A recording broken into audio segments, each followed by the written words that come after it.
everyone. This is Karen Jackson, and I am so happy to bring you our friend today, Mr. John Okewole. This is Chat with Sandy and Karen. I'm Karen Jackson, and my co-host, Sandy Bansel. And we are just so happy. We've known John for several years, and he always brings a smile to our face and joy to our hearts. So, John, welcome. Welcome to you. Thank you very much, everybody. It's been, this has been coming for since the start of this podcast that John and I are going to get on our podcast. And here I am today, and I'm so excited. If you've been following all the series of the podcast up to now, you'll see that it's only getting better every week in, week out. And they've been bringing some amazing people, and I'm kind of like telling them that, oh, come on, John is the smallest of all the big people that you brought into the podcast. So never mind, just bear with me. I'm going to be playing around with Karen and Sandy. They are my friends, so we can actually discuss anything. Thank you very much. Yes. And as you know, we usually have a timeline. We write notes ahead of time, and then we don't even look at them as we talk. So we'll just let the conversation go where it will. All right. So what would you like to talk to us today about, John? Yeah.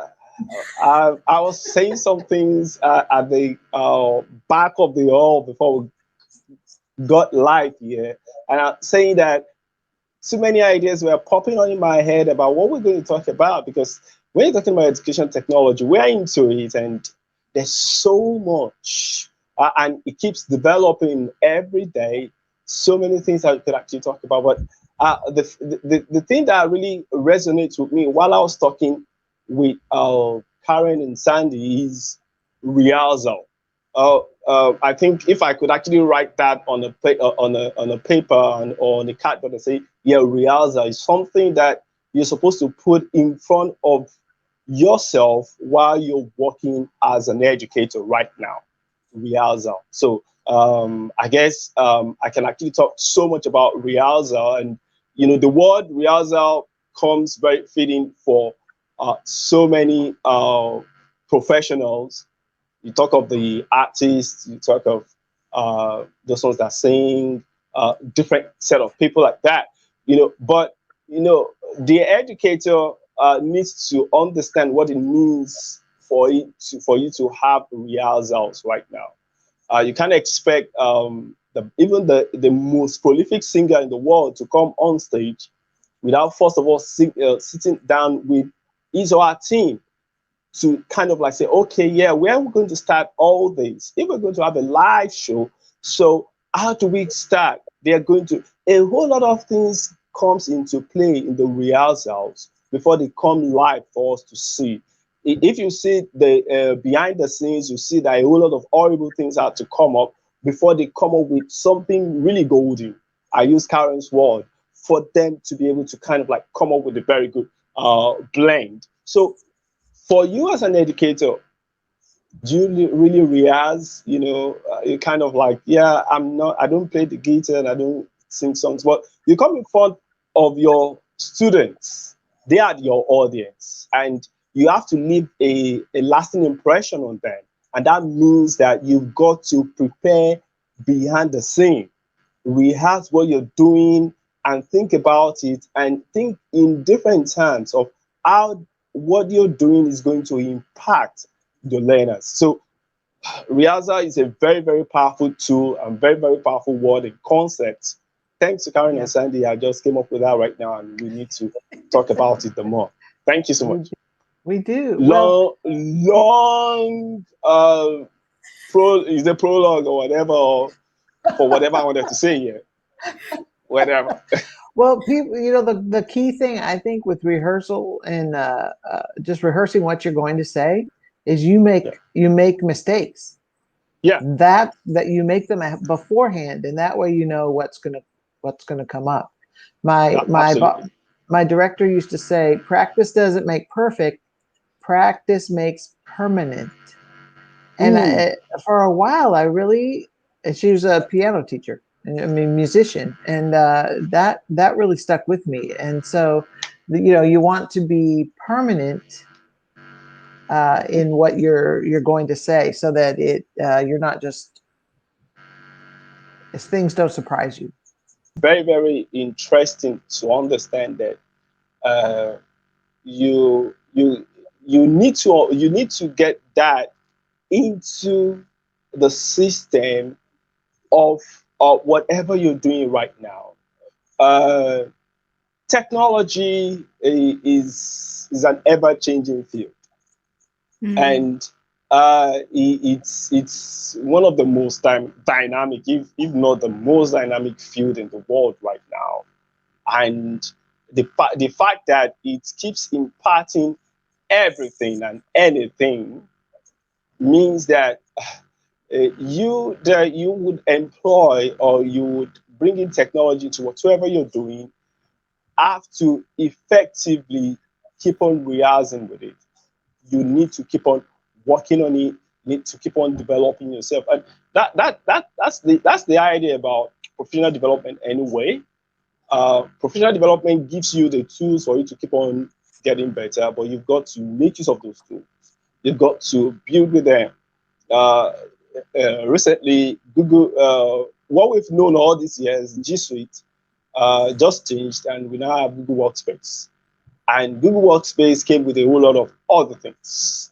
And for someone that's like say a king, how will I put it right now? Someone that is already known, famous with G Suite in 2020, 2019, gets to 2021 and wakes up and discover that no, it's not G Suite any longer. It's Google Workspace, and there's a whole lot of things that are in place. So you can't rely on yesterday's idea, information, way of doing things. You've got to check it out, make it better, so that you'll be able to get something like a better blend for your learners. I guess the process of getting you empowered as an educator is also one thing that you instill or impart in your learners.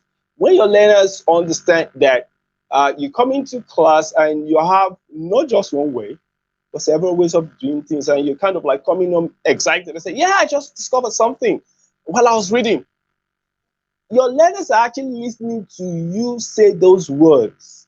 At the end of the day, what will impact them will not be the subject matter area, like they're doing trigonometry or something, or they're writing code. It's the approach that you have given. That's what it gets imparted in them over time. I don't know a lot of things that my teacher taught me now when I was in grade school any longer, but like you all say, I understand, or I can remember a teacher by how they feel, how they act, their the way they present things. Like you get a teacher that, okay, what he does is that he starts with a particular thing and he comes up with it. So those are the things that you leave, the marks, the indelible marks that you leave with the student. So if the student discovers that you are an ever changing and ever developing educator, then it impacts them. And they understand that the approach to learn, or the approach to actually get better in that aspect of topic or subject, is for them to keep on redeveloping themselves, keep on getting new information, keep on Right. going through something. So that's where I say things right now. Yeah, you want to say something? Yeah, I really agree. What you're saying is that we're imparting the approach to learning, Yeah. and we're making an impact on them for the rest of their lives. That is, with all the people that we've talked with on this podcast, that is what comes to me, is that they understand they're making a difference in students' lives. And I think Mm. I agree. I totally agree with you that our approach to learning is, we need to make students know how we learn, and that we realize we're still learning. Mm.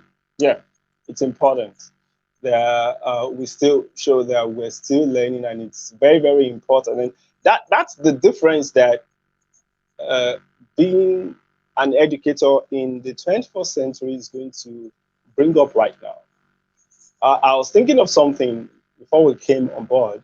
Uh, I think almost like either every decade or every 20 years, something different used to happen across our world that changed the trajectory of things and make things, kind of like, at least I was trying to kind of look back that, okay, yeah, now we had COVID in 2020, horrible. Uh, in 2000, we had the Millennium Bug. I know you guys Oh, yeah. remember all of that. You understand? So, and it changed everything. You know, so many things. And uh, in the 80s, okay, good. You had the Microsoft and the Apples. They started within the 70s to the turn of the 80s, and they really made an indelible mark on what computing is today.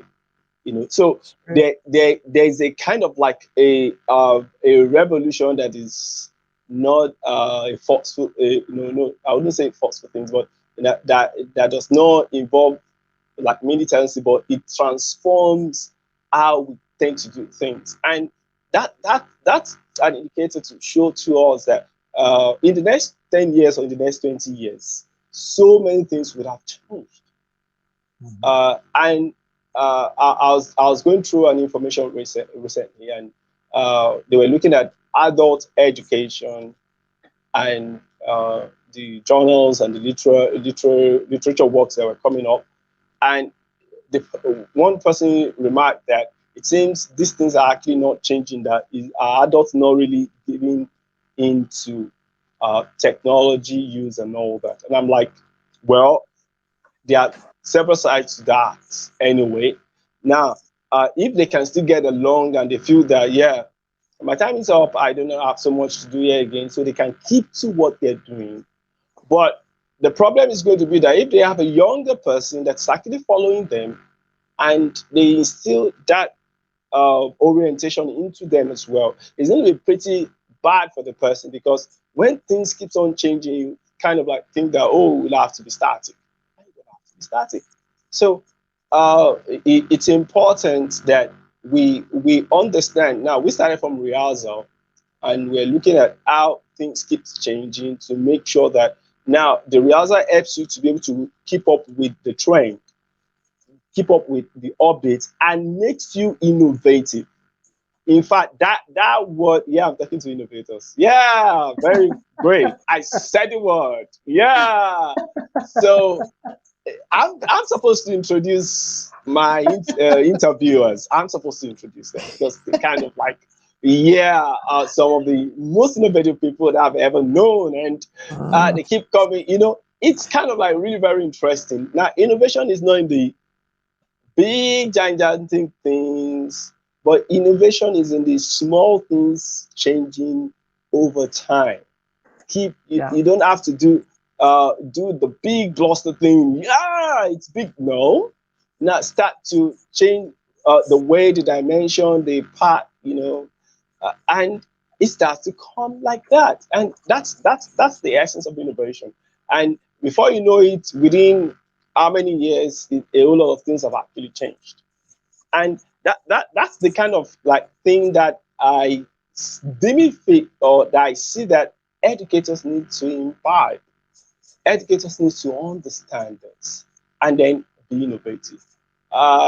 You don't have to think that you're going to get way better overnight. You just need to keep at it, keep doing the take baby steps, and Little by before you little. know it, yeah, it gets better. So innovation is a key word that is going to be needed consistently in the next 10 years, in the next 20 years.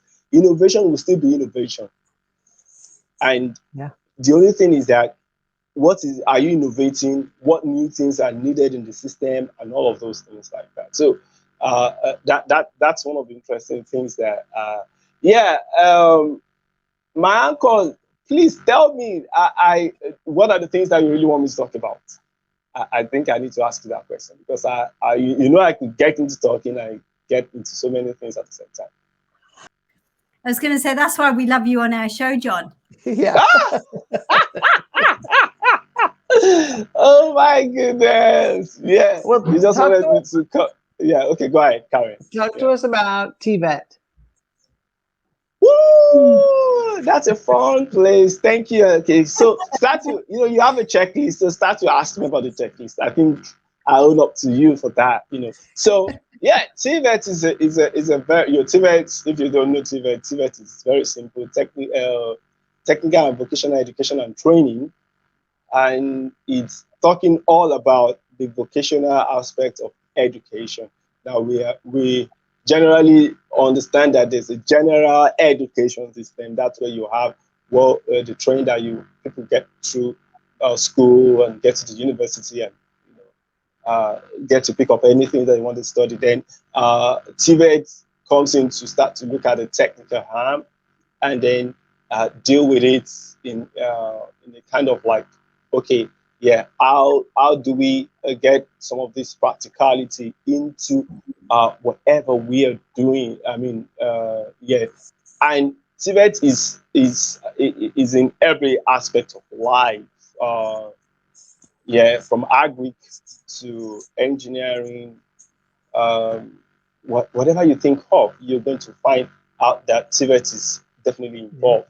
Now, but one problem we've had over the years or over time is the fact that we have glamorized and make glorified general education much more than TVET, and we kind of like tend to look at it that, oh, come on, yeah, TVET is for some select number of people that can't really pick up with the maths or with the physics of the school or with the literature properly and all that. But that's not true.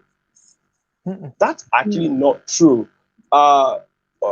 There's something that I got introduced to that I knew way back. Now you talk about learning styles. Though there are a lot of researchers have actually come and say, yeah, probably there's no very effective learning styles like that. But now I read an article that I used to still use it as a premise for me to deal with. Now it talks about 5 learning styles that people could actually assess. You talk of the visual, giving people visual things, videos, and all that. You talk of the verbal, yeah, or oral. Then you talk of the kinesthetic, you talk of the tactile, yeah, and I think that there's a third one, but I mean there's a 5th one. So now there are some that relatively they wouldn't take so much time to kind of like sit down. You start to tell them the theoretical aspect of things, and you're going to throw them off the classroom because they really don't get it. But when they see something gets done, they'll try it out and they are going to do it. And they love the aspect of trying to pull things down, do a new thing, put it together, sort of, you understand, and then start to do it in a different dimension. So yeah, there's a part of that that comes into perhaps maybe engineering and all that. But precisely because of the educational system that we've actually been running for a long number of years before TVET advocate starts come fully, it gives a full advantage to the learners that could actually listen to you and give it back to you the way you want it. But TVET is more like, okay, yeah, I'm going to kind of like turnkey some things, try to, and it's practical based and all that. And when the practicals are not available or it's not there, then those learners are not really enthusiastic with learning. And at the end of the day, they get the grades that are not very, very good in your class, and you kind of like, oh, come on, go do something else and all that. But that's not true. If they get into their own area of learning and where they could really, they get much more better. I would ask a question like this: how many people feel can think of fixing a tire as an easy thing? You know, you have a flat tire, you wanted to change it. You're on the road and kind of like, yeah, whatever the kind of you have your SUVs, that's what you call it in the US. Now we call it Jeeps and all that. And then the tire went down, and you kind of like, yeah, I had to fix this thing. You wouldn't go into any theory or theoretical aspect of the book for you to kind of like fix the thing. You've got to get the spiners and fix it. Yeah. So, but how many people have got the wherewithal, the capacity to actually get the spiners and fix it? Yeah. So that's where TVET people comes in to kind of like everything that we might think that, oh, come on, and those basic things, they matter in our system.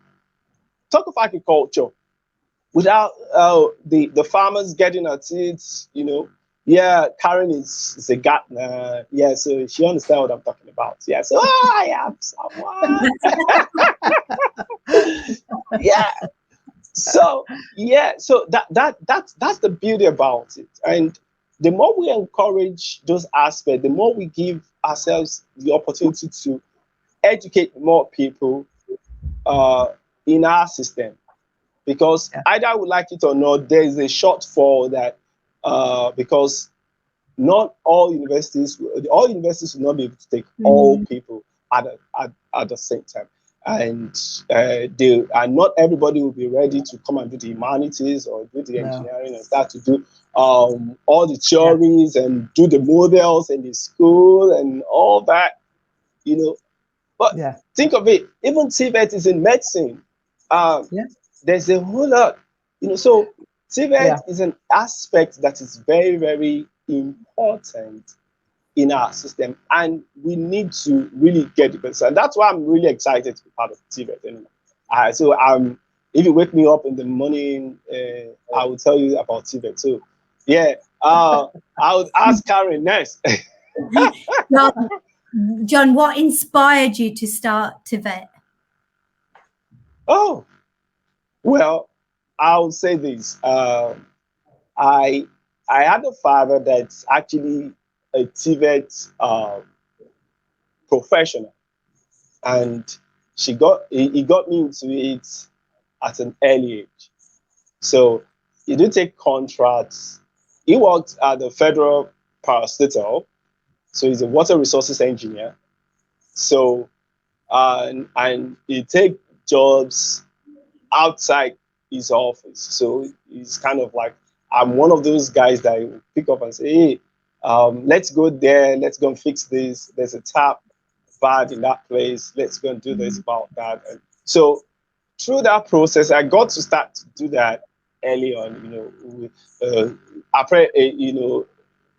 Precisely, you call that like a form of apprenticeship, despite the fact that, okay, I was just going along with him, all the while. So now, from there, it got me to learn so many things. Not only did I know about water resources engineering or kind of like plumbing and all that, but I knew a lot about the whole building and how to structures. So with that, if you're in a house, I could actually give you a quote and say, you want to build a house, Sandy, no problem. Okay, these are the things that you're going to need. This is what, so you're going to need the bricklayer, you're going to need the carpenter to come, you're going to need the welder, you're going to need the electrician that will come in. And then, these are the things that they're going to kind of like do at different parts of the house. And you know the interesting thing, if anything happens bad with what they do, it can mess up your whole building. And you need them to come and fix things up. So think about the house. You can't do without these TVET people coming out every time to assist you when something happens. So I got to learn that from my dad. And in fact, I have one of my friends that used to tell me that, you, John, don't worry. Is it just because computer just took you away?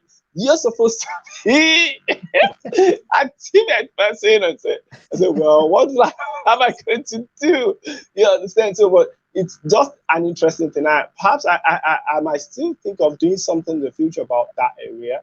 And I'll kind of like relate with some civil engineers and see what could actually get done. And I really want to train people with the new developments, the technology is bringing into the system, how it impacts their area of work, and how they could get going forward. But right now, education is getting too many things out of my head, so never mind.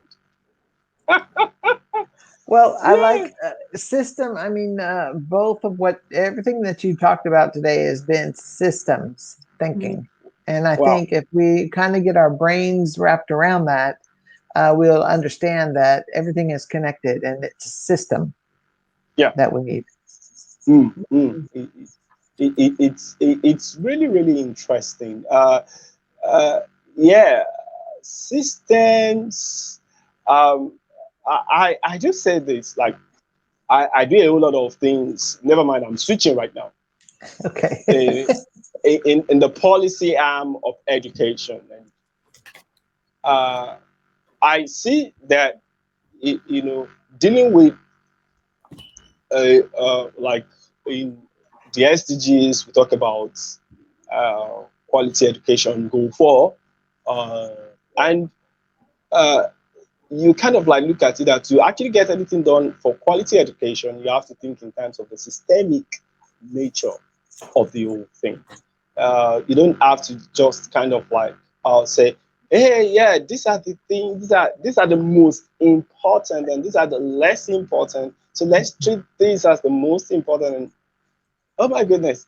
Now think about the old school, because okay, I was doing something on school reforms yesterday, and okay, I was reading something about school reforms yesterday, and it was kind of like talking about reforms are less evaluated, and people just come up, they throw the word of reforms and all that. And at the end of the day, they can't really understand what reforms actually took place in the system. Now, what happened is this: education is systemic, and if you, even starting from the basic school plan, now for you to have a quality system in your school, you've got to think of so many things. Now, okay, yeah, you have an enrollment system, you have the classroom. What do you have in the classroom? You have the pedagogy that the teachers are going to come up to do. How very good are the teachers. Then the professional development of the teachers is really, really important to whatever the teachers come up with. Then the assessment. What are they assessing now? Why do they have to assess that way? Now you talk of the formative and the summative assessment, and what short term and long term goals do you have with the assessment process? You've got to consider all of that, and then the ability for you to do tracer studies, that when you graduate students, you don't just leave them, let that's the end of the thing. Let them go. Now, 3 years down the line, 5 years down the line, are you able to kind of like get across to them and say, yeah, you went through this process in our school, we wanted to know has this thing impacted you over the years? Now, that's going to give us some analytics for us to bring back and say, okay, yeah, this is what seems to be working. This is what we should keep out. This is what we should really amend and make some changes to for our successive people. Impact. So it's kind of like very systemic. But the challenge that we have is that now are people thinking in a systemic manner to deal with what is a system. So if you can actually achieve that in a school, then you think of the old district, it's not coming up. And you think of the old states, it's not coming up. And the problem now is this: we now discover that some people will just do some findings, research, and at the end of the day, they say, oh, come on, this is the solution. I would believe that this solution is going to solve everything. And they're going to like force it into the school. You must do this. It's a no. There's one that I want to work on right now. It's even really fresh in my system in the state that I live in. During the pandemic, I think they've been talking with a particular organization, and all of a sudden, guess what they did? For those that are teaching the primary schools are the grade 1 to grade 6. Yeah, they brought in tablets, and that's where I have an issue. I'm going to talk. We're talking about a lot of education technology, and we need to understand that. Now, they brought in tablets, and what the tablet does is this: the tablet is for the teacher.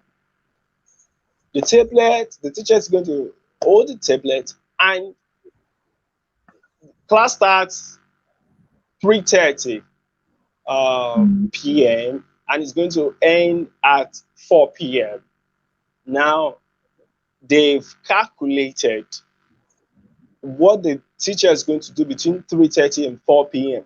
without a regard for the learners that are inside that class. It's so awful. And at the end of the day, the teacher would make sure that she raises towards completing what is in that tablet within 3:30 to 4 p.m. because exactly at 4 p.m. that information gets wiped off. And you are told that, yeah, your period has ended, then we go into something else. Now, the question is this. Are you trying to put all the learners at the same level and their capability to assimilate at the same level? What's not going to happen eventually? Now, there are some that have an accelerated rate. There's some that they assimilate in a much more slower, and you kind of come into a middle line, and you're not giving the teacher the opportunity to actually take charge of the class. Yeah, it's a problem because now at the end of the day, the teachers have sampled opinions from teachers from different places, and they're like, yeah, the government thought they had to make the teachers a dummy in the class right now. So we just come into class, and what it's on the tablets is what we read to them or we write on the board, and after the time is off, that's the end, and we don't go back to it. And in fact, there is no aid, there's no learning aid that came with the tablets. There's no additional materials that the learners are supposed to have as classwork to move around. And I'm like, how on earth did they have to bring something like that? Which kind of research informed them that it's going to work just like that? And they are actually bringing it into a production system. That is the most awful part of it. I'm like, you don't do this kind of thing in a production system. You kind of do a pilot and let the pilot be known by everybody, and let the teachers kind of say, okay, then you take it one after the other. They can break it that, okay, yeah, we'll use the tablet for some part of the courses for the beginners part. Then we'll do, the tablet is going to come first period, and the second period, then the teacher is going to take charge and ask, how many of you understood this? What we talked about, this, and all of that. And then the learners, yeah, I saw something. It was like 0, but I guess it was 6, and the teacher said, oh, no, it's not what you think, and from there, they're going to interact and relate. Technology does not make dummies out of people, but people can make themselves dummies to technology. So, from this then, John, what are your plans for the future with Tibet? How are you going to, I don't know, move forward to promote it, to promote better teaching rather than just by template or tablet? Oh, okay, yeah, good. Okay, I didn't do any kind of introduction, so I assume everybody knows me. Yeah, so currently I'm actually doing, I'm going to say 2 things right now. Okay, I'm going to put one at the end of the whole thing. So let me know when it's about 5 minutes at the end. So I wanted to do a pitch to Sandy, so that Sandy is going to go bring some pronouns and support the vision. Okay. Yeah. So I'm doing a program at the Open University UK, and it's been a very fantastic course. The interesting thing is that now I'm going to tell you something. I said something about my area and what's happening. It's also happening in Western world. Let me explain what happened with the OU. The program I'm actually doing, they have discontinued the program. So we are the last set of people that are doing the program, and the program is, we call it Masters in Online and Distance Education. And even the title says it all, that this is fitting for this period. So I don't know how they came up with the analytics and with the whole decision to say, yeah, we just have to close down this program. In fact, the lecturers that we have, our tutors, we call them tutors, yeah, they fuse about it a lot. That say, yeah, the OU said they are going to discontinue this course, and well, we don't have a decision to make. And I'm like, oh my goodness, this is a professor, and you can't do anything about it. But this is really, really horrible, So now I wrote a journal, and I had to post it early this morning. I was kind of like querying it, that why should they close down this kind of course? And I've not heard from any one of them to say that, yeah, they're thinking about bringing it back better. It's just like everything goes off. And I'm like, no, it's not. So now they're supposed to come back, because now, before you do something like that, you're supposed to kind of like ask questions. So, one of the things that we're doing, the model we're doing this period is called the critical researcher.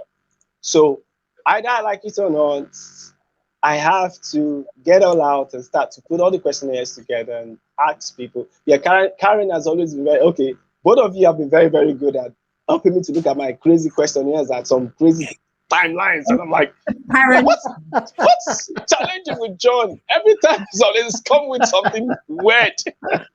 Yeah. So so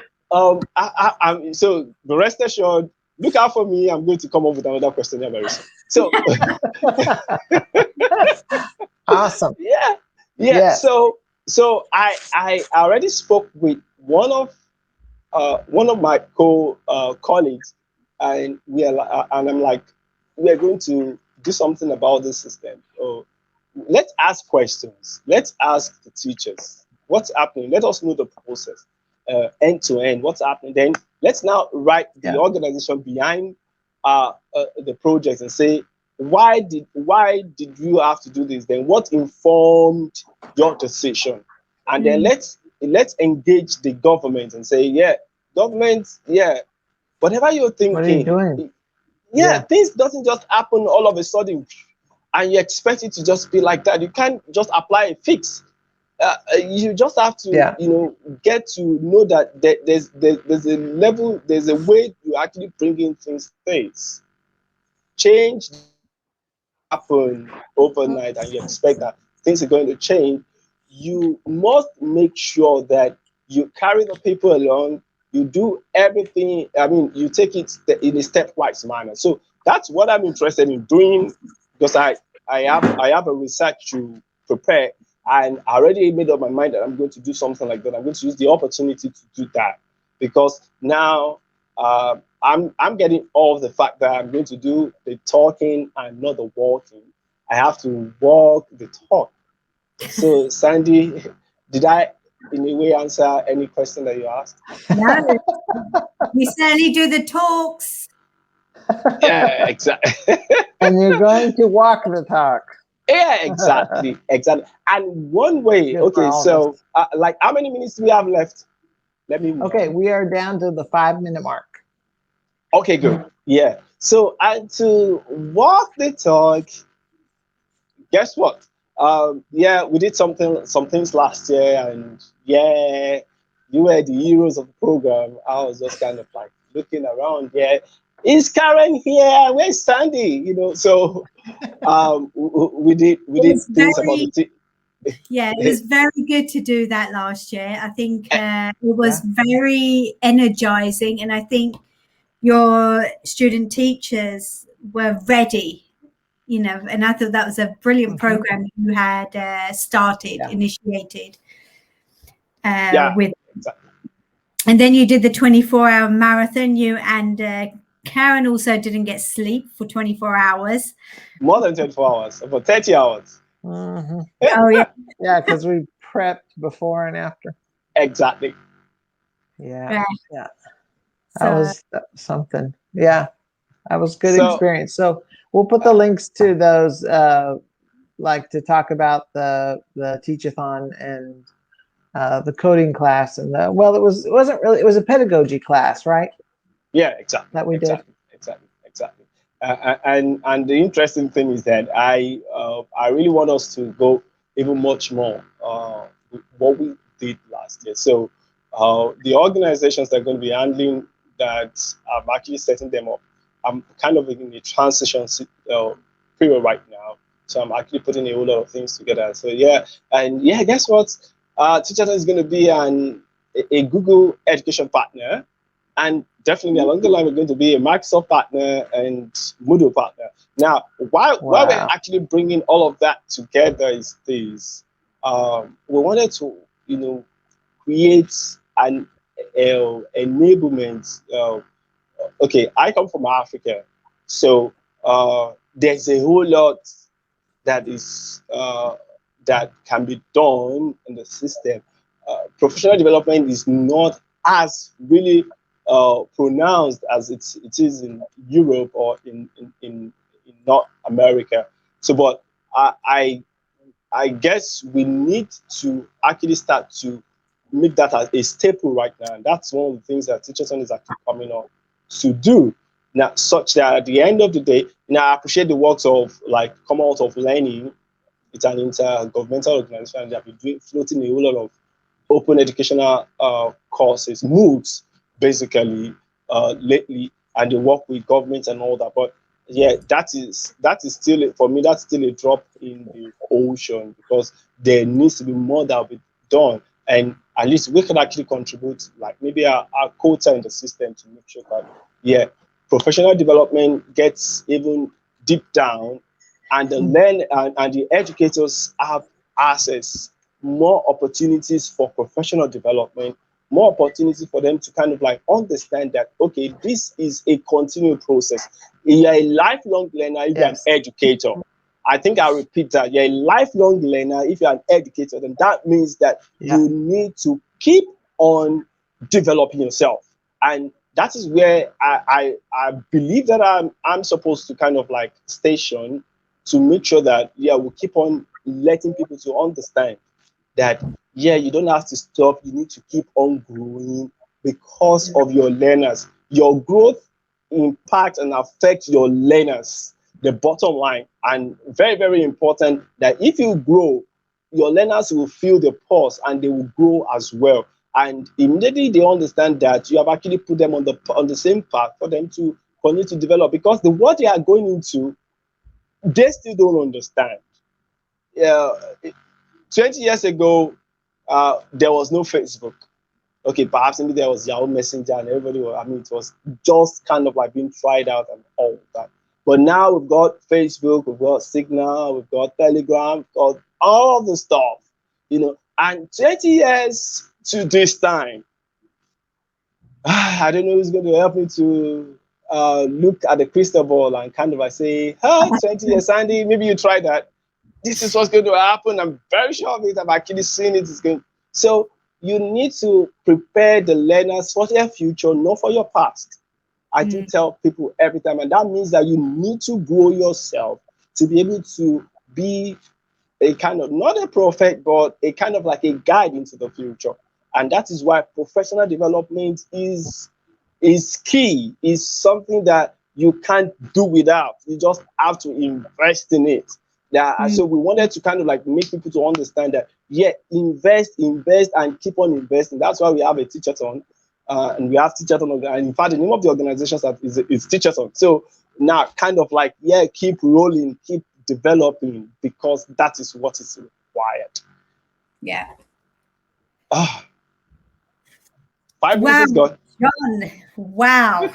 So much information there, so much you need to, I mean, you have so much to tell us, tell the audience, and the, our listeners, you've got lots of things there that you want to just talk about and bring out. TVET and thinking about the future and realizing we are lifelong learners and encouraging that in our students. I think that is very important. Yeah. That's what I'm going to take away from this. And I really thank you and appreciate you, John. And I hope you'll come back. We've got a lot to talk about. That should be a year after now. Yeah. Oh my goodness. Yeah. So you ladies are actually doing. Never mind, I call you ladies. You are ladies. So you're doing some impressive thing, very very amazing thing, and doing a podcast is a lifelong thing, because now your voices will be heard continually for a long time to come, and it's a precious thing to actually bring in experts to actually be able to talk. You discover that educators, perhaps maybe educators are the people that are not always having the opportunity to come in front of like the maybe the radio or the TV or whatever, but with technology it has actually afforded us the opportunity to actually do that right now. So I really appreciate you and appreciate what you're doing, and I know definitely this is going places basically. So it's an international project already, and it's going to be revered by the UNESCO's of this world, and they kind of like, oh yeah, chat with SK1. Yeah, we're going to have them live on UNESCO. Yeah, exactly. So I know that of course, and you're really putting a lot of hours into this. It's not a piecemeal. It's requires, and that was part of what I talked about rehearsal initially when we started. That this thing doesn't just come on itself. You have to keep on doing it. It's very very important, and it's really really key. And I'm learning from what you're doing, because I'm not a very consistent person. So I love to do things, when it's very hot and maybe it goes cold a bit. I see another thing and I jump on it. But now being consistent is a very, very important thing. Very, very important. And you can't joke with that. So you're consistent with listening to our podcast, right, John? Yeah. I make sure that I try as much as possible. And then when you do the shots on Twitter, I'm always really, really excited. So I follow it up. Thank you. Very, very important. John, it was such a pleasure to have you today and giving us so much wealth of information of what you're doing there and how you're trying to change the thinking of not just educators, but learners as well. Yes, we would love to have you back on our show again so you can tell us more about these exciting projects you're doing. And to us and to our listeners, which is now available on Google, on Apple, and Anchor. So it's on at ChatWSK1. Thank you for listening, and thank you, John. Yes, thank you, everybody. Yeah, John, thank you for coming around. Really appreciate you. So see you again next week.